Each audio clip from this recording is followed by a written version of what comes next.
चलतु आज बुली आसिया चिलिका आड़े जोटा कि आपन को भुवनेश्वर आसो 61 किलोमीटर डिस्टेंस रे। आज खाली खिया हम और बुला हम। आज सैटरडे और आज दिन पूरा जीव भोपाल।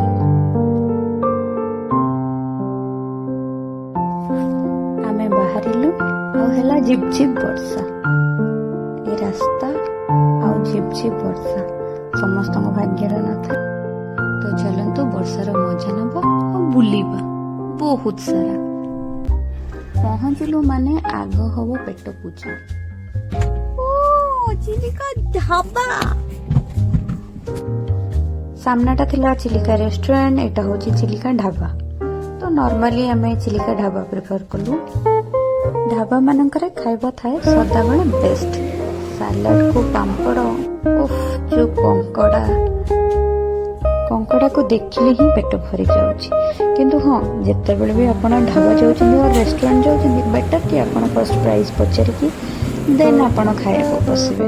नहले मेनू न थाए से मानकर आपण को किछि भी चार्ज करि पारंती। तो बी केयरफुल। कंकड़ा बाटारे कंकड़ा एबे जीवा हमर चिलिका आड़े। चिलिका रे जीवा वाटर राइड्स करिबा गेम टिके हबो।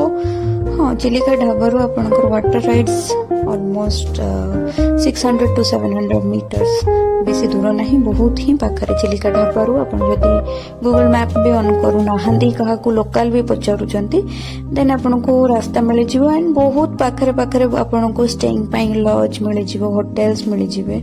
गवर्नमेंट रो भी आपण को बहुत सुविधा अछि रहिया पई। आपण को बहुत कम प्राइस रे गुडा को मिल जिवो जदि आपण स्टे करूचंती।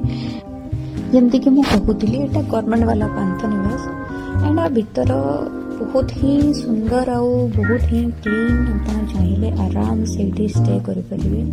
भीतर बहुत ही सुंदर आसी जाए तो साहसी भाया कि डर मत लगे पानी को बहुत ही अधिक। से लोकटा कहीं से बसची जदि पड़ीजी कौन हम मर भी मरी।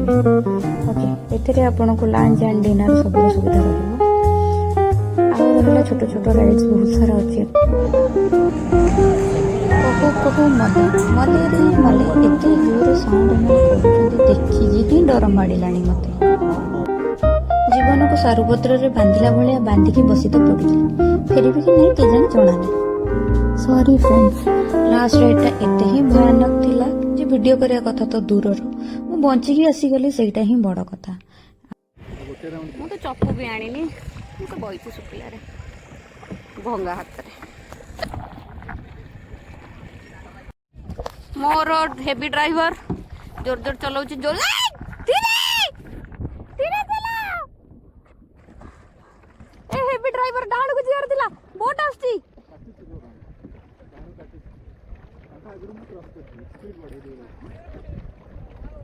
एक्सीडेंट होबार चांसेस। बंका आस्ती तांको बोट।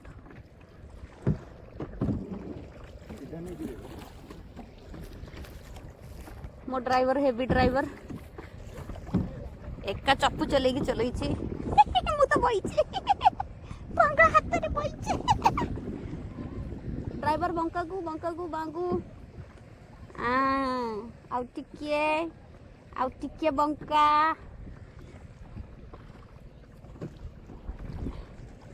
या यस हमको धरिबो कि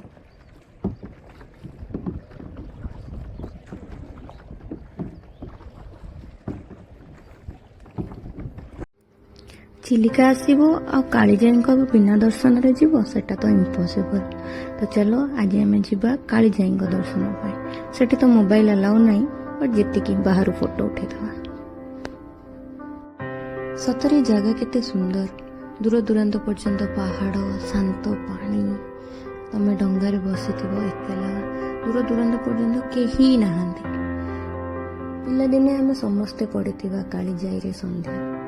किंतु हो निजर बिजी लाइफ रू टिके टाइम बाहर करके एटलिस्ट गोटे दिन टाइम बाहर करके हमको रियल रे लाइफ रो मजा नबा कथा, रियल रे देखिया कथा। कालीजाई रो संध्या केते सुंदर ए जगह, केते सुंदर।